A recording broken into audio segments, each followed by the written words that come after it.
আসসালামু আলাইকুম। আর আপুরা ভাইয়ারা, আনগলে ছোট্ট কান ভিডিও সামনে আইলাম। সান কত সুন্দর সুন্দর বাজার তো মাছ আনছি। মাছ গুণ দেয় আনগরে একান ভিডিও করি দেয় এর বেশি বড্ডা করতেন না, ভিডিও ছোট্ট করুম। সময় হাতে কম, কাজের কাজকর্ম গুছাই সব কিছু রেডি করতেছি দুপুরবেলার জন্য। দেখেন বাজারে গেছি আর এমন একটা সুন্দর মাছ চোখের তলে পড়ল। এ সান তাজা তাজা এ গাঙ্গের মাছ, এত সুন্দর হেনার তলের মাছ চান। এইগুন শীতল মাছ আর বাসি বাসি বাসি এগুন সাবজাদি মাছ, এগুন হুঁড়ি মাছ, এগুন সান্দা মাছ। মাছ এগুন তাজা দেয়। আমি না মাছ এগুন লইতে হইব, কারণ এগুন আর মার পছন্দের মাছ।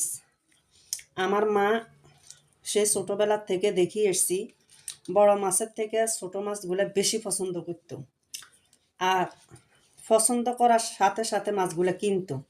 আমার আম্মা কিনুক বা আমার আব্বা কিনুক, কিন্তু আমার আম্মার পছন্দের মাছ বেশি কিনতো, যেগুলো আমার আম্মা খাইতো। এই মাছগুলো এত সুস্বাদু হয় রানলে।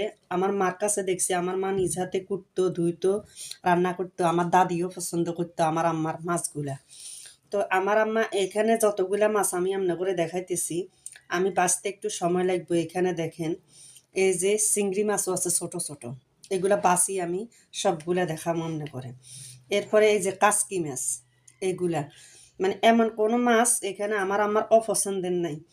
এই যে হুঁটি মাছ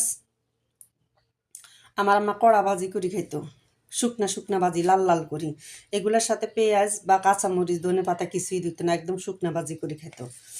তারপরে এগুলা মাঝে মধ্যে আমার আম্মারে দেখতাম এই যে দাঁড়িয়া মাছ, এই দাঁড়িয়া মাছটা দেখাই। এই যে এটা আর একটা দাঁড়িয়া মাছ, দেখেন এখানে 5 মিশালি মাছ আছে, অনেক সুন্দর একদম তাজা। দেখি মাছগুলা দেখার সাথে সাথে আমার মায়ের কথাটা মনে পড়ে গেল, তাই আমি আর মনেরে বুঝাইতে পারলাম না। আমার মা মারা গেছেন আজকে 6 মাস। যাক, আমি আপনাদের সাথে শেয়ার করতেছি এই কারণে যে আমার মার সেই স্মৃতিগুলা মাঝে মাঝে কিছু জিনিস দেখলে মনে পড়ে যায়। তাই কিছু কথা বলে আপনাদের মাঝে আমি দুঃখটা প্রকাশ করি, মনকে হালকা করলাম। এই মাছগুলো আমার মা টমেটো দিয়ে আর আলু দিয়ে শুকনো শুকনো করে রান্না করতো, কারণ আমার মা ঝাল খাইতে পারতো না। আমার মা দীর্ঘদিন অসুস্থ ভুগছিল, আমার মার গ্যাস্ট্রিক আলসার ছিল। আমার মা ঝাল জাতীয় মশলা জাতীয় জিনিস খাইতে পারতো না। 40 বছর আমার মা এভাবে দুনিয়াতে বাঁচিয়েছিল।